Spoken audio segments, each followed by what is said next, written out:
Il vice segretario nazionale facenti funzioni della Democrazia Cristiana, Giuseppe Siamorì, su proposta dei parlamentari regionali ha nominato i 3 rappresentanti che guideranno il partito fino al congresso in programma la prossima estate.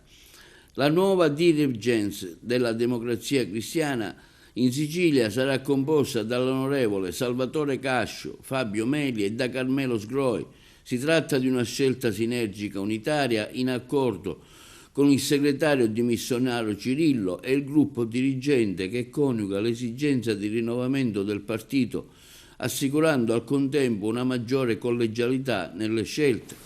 Oltre al pieno mandato di rappresentanza e interlocuzione con i segretari provinciali in tema di organizzazione, iniziative legate all'attività politica e amministrativa sui territori, i 3 commissari saranno gli interlocutori ufficiali del governo regionale e dei partiti rappresentanti all'interno dell'Assemblea regionale siciliana.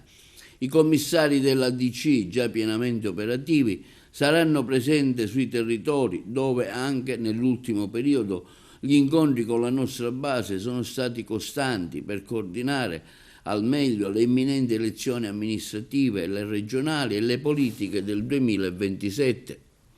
La Democrazia Cristiana è una comunità di donne, uomini e giovani che credono e continuano a credere in un progetto politico nato nel 2022, una comunità che con passione e dedizione si impegna nei territori in nome di quei valori e di quella visione che anche alle elezioni regionali ci consentiranno di eleggere ancora una volta i rappresentanti al Parlamento regionale.